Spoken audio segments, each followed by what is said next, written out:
Hello everyone, good morning. কেমন আছো? আশা করি সবাই ভালো আছো, সুস্থ আছো। আমিও খুব ভালো আছি। নাটোর বনপাড়া ধানের দেওয়া চাঁদপুর ছোট্ট একটা গ্রাম থেকে ডেইলি ব্লগ শেয়ার করছি। আশা করি সবার ভালো লাগবে। যারা আমার চ্যানেলে নতুন তারা অবশ্যই চ্যানেলটাকে সাবস্ক্রাইব করে আর সম্পূর্ণ ভিডিও দেখার পরে একটু যদি ভালো লেগে থাকে তাহলে ভিডিওটির উপর একটা লাইক দিয়ে আমার সঙ্গে থাকো। তো আজকে হচ্ছে রবিবার, আজকে হচ্ছে রবিবার। সকাল সকাল ঘুম থেকে উঠে পড়েছি। আজকে প্রায় ঘুম থেকে উঠেছি 5টা নাগাদ।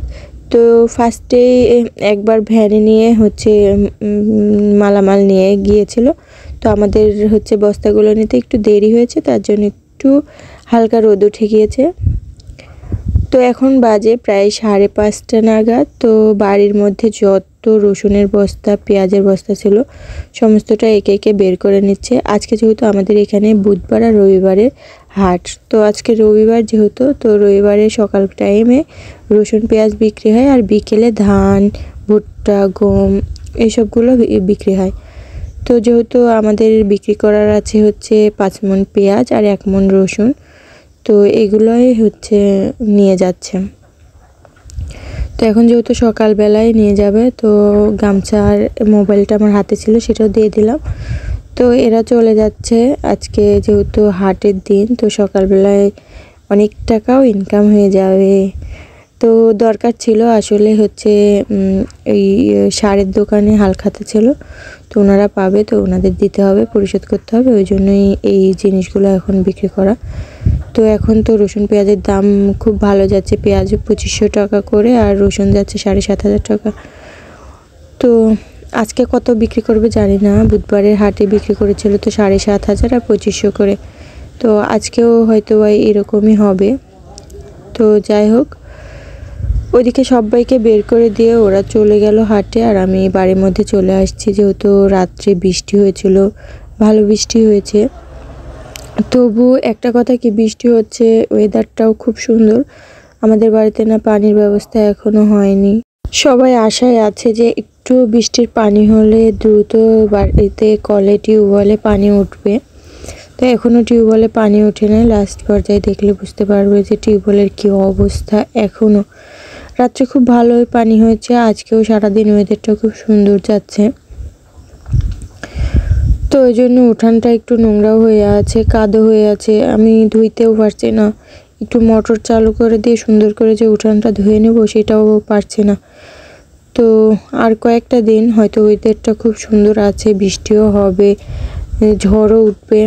আজকের মধ্যে নাকি ঝড়ও উঠবে, তো দেখা যাক কি হয়। তো যদি একটু পানির ব্যবস্থাটা একটু হতো তাহলে আমরা খুব একটু শান্তিতে খুব ভালোভাবে থাকতাম। আমার রেগুলার যারা ভিডিও দেখে তারা অবশ্যই বুঝতে পেরেছে যে আমরা কতদিন যাবতেই হচ্ছে পানির ভোগান্তিতে আছি। তো এখনও পানি টেনে টেনে চাচি শাশুড়ির বাড়ি থেকে পানি টেনে টেনে কাজ করতে হচ্ছে। তো এখন আমি আর যাব না হচ্ছে পানি আনতে, হচ্ছে আমার শাশুড়ি মা যাবে পানি আনতে। আর আমি এদিকে রান্না সমস্ত জোগাড় করব। কি রান্না করব সেই ডিসিশনটা এখনও হয়নি, কি করব না করব। তো বাইরে ময়লা ফেলতে এসে দেখি যে এই যে ইয়েতে উঠানে হচ্ছে মাটি নেওয়া হয়েছে, উঁচু করে দিবে। তো ঘরটা আগেই তৈরি করা, তো দরজাটা নয় বেঁধে যাচ্ছে, ওখানে মাটি দিতে পারছে না। আর মাটি দিলেও দরজা খুলতে পারবে না, আবার হচ্ছে এই মুরগির কুটিতে হচ্ছে পানি যেয়ে থাকবে। তো ওই জন্য দরজাটা একটু কেটে দিচ্ছে আর ওখানে মাটি দিলে যাতে ঠিক হয়ে যায়। তো ফ্রিজ খুলে দেখলাম যে একটু খলসে মাছ আছে আর 4টা মতো তেলাপিয়া মাছই পড়ে আছে। তো ভাবলাম এই দুটো দিয়েই কাজ চালিয়ে দেবো, কিছু রান্না করব। একবার ভেবেছি খলসে মাছগুলো হচ্ছে ভাজি করে দেব গরম ভাতের সঙ্গে খাওয়ার জন্য।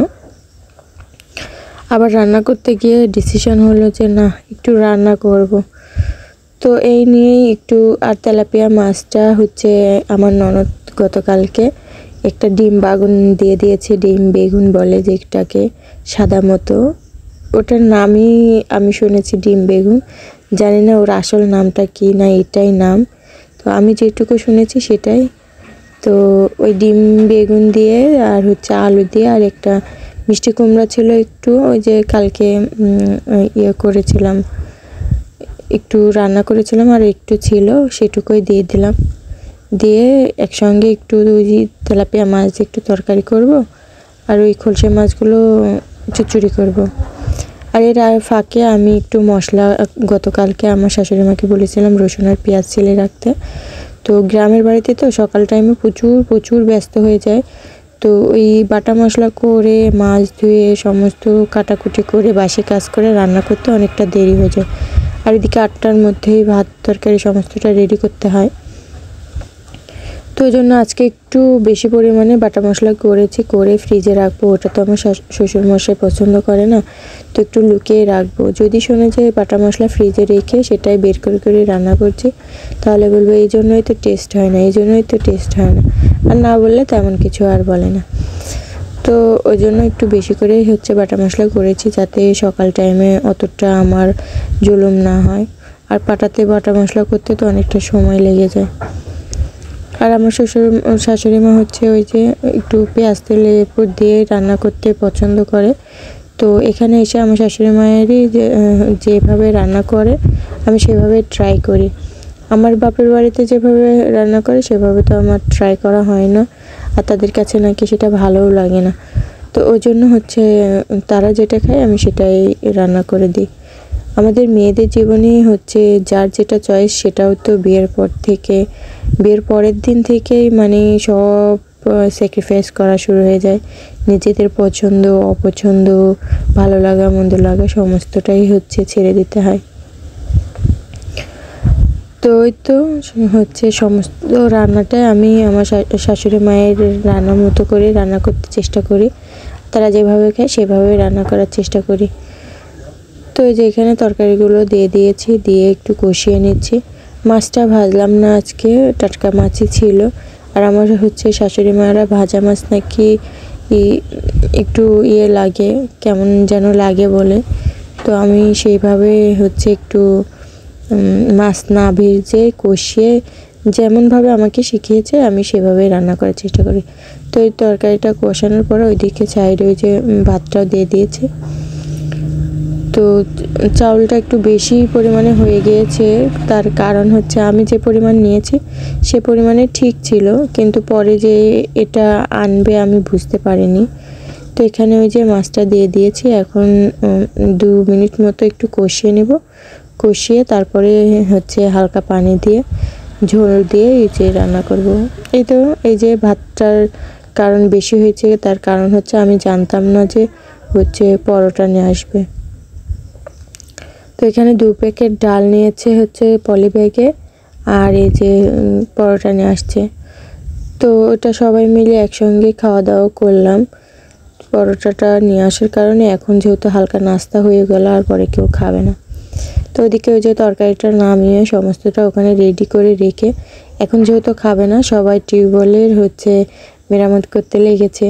তো টিউবওয়েলে পানি ওঠে নাকি সেটা চেষ্টা করছিল, আর টিউবওয়েলটা ওই পানি নেই তো তুলতে টিউবওয়েলের ধাপাটা না নষ্ট হয়ে গিয়েছিলো। ওই জন্য ওটাই ঠিক করছে, আর একটুও পানি উঠছে না। পানি দেওয়া যাচ্ছিল সেটাই চাপ দিচ্ছে আর বেরোচ্ছে, কিন্তু টিউবওয়েল থেকে আর কোনো পানি উঠছে না। তো কি করব, আর কোনো উপায় নেই, এখনও টিউবওয়েল থেকে পানি উঠছে না। তো এই পরিস্থিতিতেই থাকতে হচ্ছে। তো এখন চাচি শাশুড়ির বাড়ি থেকে আমার শাশুড়ি মা যে পানিটা নিয়ে আসছে সেটা দিয়ে খাওয়া দাওয়া কমপ্লিট করতে হবে। তো আমরা সবাই মিলে খেতে বসে পড়েছিলাম। তো ওটার একটা ক্লিপ নিব যে আমি সেটা ভুলেই গিয়েছিলাম। তো সবার লাস্টে আমার শ্বশুরমশাই খাচ্ছিল, তো সেটারই একটু ভিডিও করে নিয়েছি আমি। তো খাওয়া দাওয়া আমাদের কমপ্লিট করা হয়ে গিয়েছে। এখন চলে আসছি ওই যে ঘরটা ঠিক কাকা ঠিক করে গেল, দরজাটা কেটে দিয়ে গেল। তো এখন সেটাতে কুটির মধ্যেও মাটি দিয়ে বাহিরেও মাটি দিয়ে উঠানের একটু সমান করে মাটি দিচ্ছে। তো একবার আমাকে ডাকলো, ওর ভিতরে ঢুকতে হবে। তো ভিতরে ঢোকার মতো, কুটির ভিতরে ঢোকার মতো কেউ নাই। তো আমাকে আমার শাশুড়ি মা বললো যে কুটির মধ্যে ঢুকে একটু মাটিগুলো দিয়ে ঠিকঠাক করে দে। তো আমি বললাম ঠিক আছে, দিয়ে দিব, সমস্যা নাই। তো মাটিতে না কম পড়ে গেছে, আরও 1 ট্রাক মাটির প্রয়োজন ছিল আমাদের উঠানে, কিন্তু হচ্ছে মাটিটা নিজেদের পুকুরেরই, কিন্তু যে লাস্টে বলাতে না মাটি দিতে পারে নাই।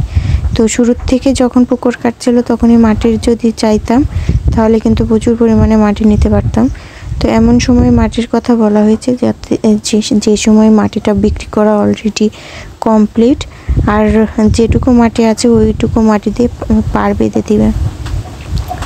তো যাই হোক 2 গাড়ি মাটি দিয়েছে, তো 2 গাড়িতে হচ্ছে না, তো কি করবে, এখন কিছু করার নেই। তো যেটুকুই ছিল ওই মাটিটা কোনো জায়গা থেকে একটু ছেটে নিয়ে এই কুটির মধ্যে দিচ্ছে।